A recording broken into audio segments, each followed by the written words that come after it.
Yo guys,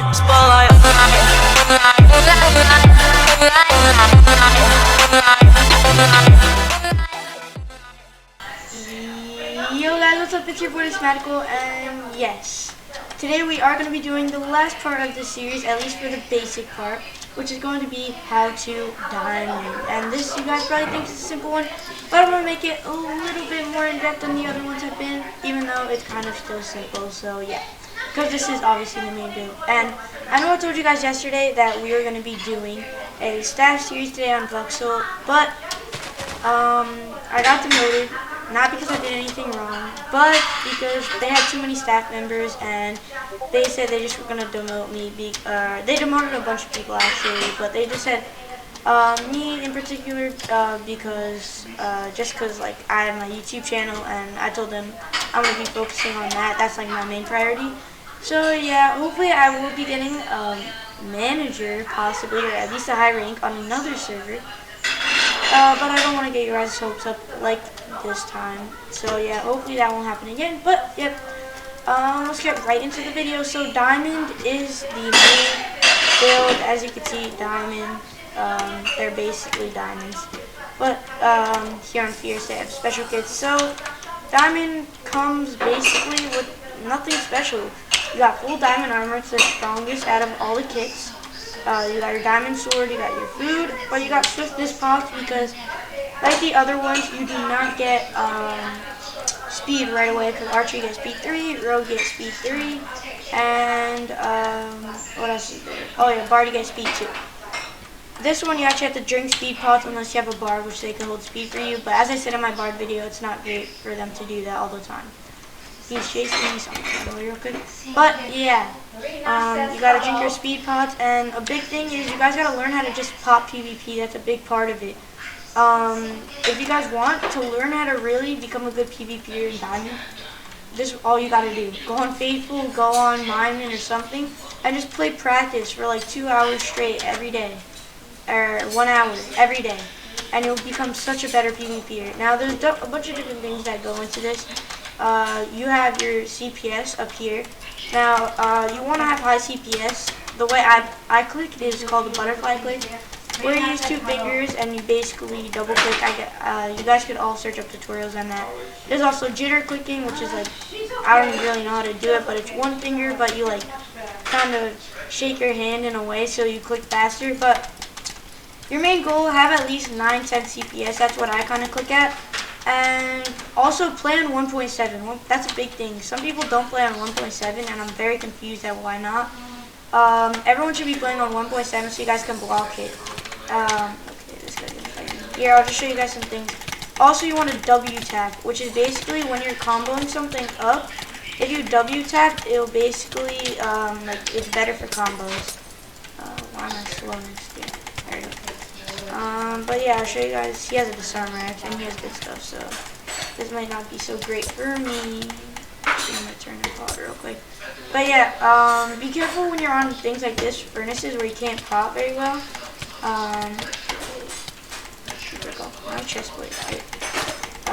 Yeah. Okay, I missed on my pot because it's hard to pot on those. I will show you guys a better example. But normally I have my food in my last slot. If I have crapples, that's a really big thing. Actually, hold on, I could get crapples real quick. Don't my YouTube kit? No. So I would have crapples. You don't really need fishing rods. Kind of useless. Unless you're chasing some, and then they're useful. But I like potting speed and then having crapples in my last slot. Crapples are really useful. Always go out with crapples if you can, because crapples honestly are so underrated. Like, I know a lot of people who PvP and they don't use crapples, and I'm like, what are you doing? Because crapples literally can save you in a fight. Because look, if I eat this crapple, I get absorption and regen 2 for like what, 3 seconds. But that's really good, and you get to keep absorption, which is really good. It's honestly way underrated. Crapples, they're really good. Like if someone crapples and it's an even fight, even if you're winning, they're probably gonna win as long as you don't destroy them. Absolutely. But yeah, you also want to have a god apple on you normally, just in case. But the big part of diamonds that I talked about in my last videos, archer, how they run away. Rogues run away, and sometimes like sneak up on you. Bars, they definitely run away. But that's why diamond is such an important thing, and that's why it's the main thing, because you are a tank. You are the tank for your team. If your archer's about to die, you're the one who has to go save him. Okay. See, look, like now we have Archer over here, and if they were in the same faction, which I don't know if they are, but their diamond should be helping them. Okay. But you are the tank for your team. You gotta be the protector. If your archer's about to die to someone, you gotta go save him.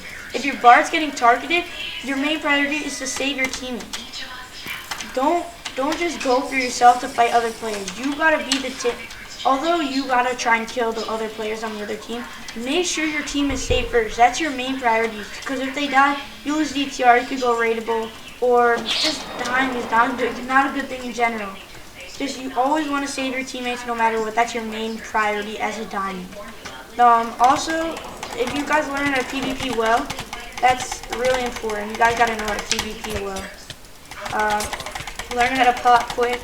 Learn how to W tap and combo up. This guy's literally a 5-star. I don't know how he's winning, but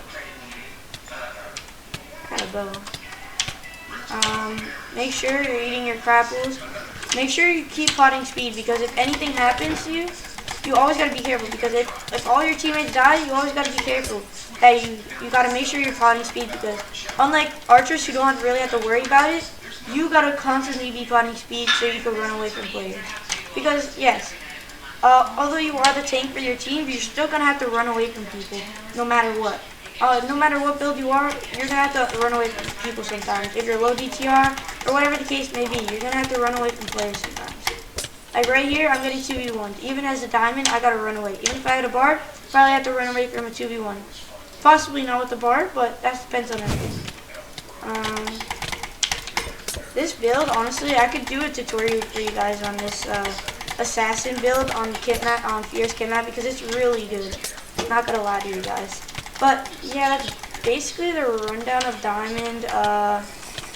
Make sure you're always potting speed. Make sure don't quick drop. I like to pot at 4 or 3 hearts now, because it depends though. If you're in a 2v1, I would pot earlier, to be honest, at like 5 hearts or 4 hearts. But if you're in like just a 1v1 like this, then I would pot at like 3 or 2 hearts, depending on, yeah, basically that. Depending on the situation. If they have a bard, obviously pot earlier, because strength 2 is super OP in this game. And if they strength 2 and you're not ready to pot at 2 hearts, you're probably gonna die. And just make sure not to quick drop. That's a big thing. If you guys quick drop, if you guys want to join a big faction or become a really good PvPer, something you guys cannot do is quick drop often. I know I do it sometimes, not gonna lie to you guys, but you guys really can't. If you're trying to really seriously play this game and trying to get F-top for your faction and stuff, you cannot quick drop, please. I see too many people on Kitmap and stuff just quick dropping, like practicing Kitmap, practice and practice. Just practice not quick dropping at all, and then you'll become such a better PvPer. Trust me. Playing an hour a day of Kitmap or practice is really important when you're trying to become better. Also, this 1.7ing is so important. If you guys just 1.7 people like this, that's another important part of like chasing. When you're chasing people, always make sure you're 1.7ing, like, because then you hit them one time hard, and then they kind of slow down. You don't want to just keep hitting them, because sometimes you'll boost them. And when you're running in bases, don't run in bases that have like 3, 5 people on and you're one man, or they have 2 people, 3 people on, unless you're really good. And you can run 2 people like Mezoid and stuff. But if you don't, like here, I'm pretty sure he has a teammate on, but I'm just gonna run it for you guys. When you're getting blocked up as a diamond, dude, that's just like, you just gotta get used to sticking people and try not to get trapped in 1-by-1s like I'm about to. But yeah, that's about it for diamond. I'm gonna give you guys some more clips of me playing diamond. Just really, you're the tank for your team, so always remember that when you're playing. You are your tank. You are the tank. Ooh, diamond's main base here. This could be a good for one, guys. Okay. Let's go. You are the tank for your team, guys. You are the one who's gonna take the hits in a 1v1. Or not in a 1v1, in a fight. Dude, I could crit you. I could probably pro in with him if I wanted to. I don't know if those pros work. Let's see. I want to drop this stuff because this is annoying. But yeah, that's about it. Just be careful. Always, if you're playing with teammates, always make sure you're in comms with them and you're talking to them constantly. You gotta be a good communicator for your team because since you're gonna be the one running the bases and killing all these people, they're not really gonna be in the main point. So you gotta be talking to them about that stuff. Oh, I can't. Oh crap. I'm gonna die, you boys. See, like, never get trapped in a 1v1 like me. Because I'm an idiot. I don't know why I ran in this. I could try and throw. Throws don't work. And then Crapples, like, look how much damage I take now with Crapples. I'm taking literally nothing with Regen 2. Once Regen 2 over, let's see. Barely any. Literally like half a heart hit. I'm telling you guys. It's really good. Crapples are really good. But yeah, really just be in communication with your team. Diamond's not too complicated. Really just practice your PvPing. Pod at 3-4 hearts. Constantly check your hearts because there's a lot of people who quick drop. You gotta just constantly check your hearts. Don't let people don't like quick drop all the time because you're not checking your hearts. You gotta constantly be checking your hearts. It's a big part of it. No pods. Yeah, I'm dead. But yeah, that's gonna be it for this tutorial. If you guys want me to go in depth in more things, make sure to contact me or message me on Discord or comment on the video. I will be playing Fear Star of the World on Sunday, but tell me guys what video you guys want for tomorrow. Yeah, that's about it. Because if you guys want me to do another part of this series, I could definitely do it more in depth and stuff. Or if you guys just want me to do something else for tomorrow before Fear Star of the World, yeah, just tell me. And yeah, other than that, I'll see you guys in the next one. Peace.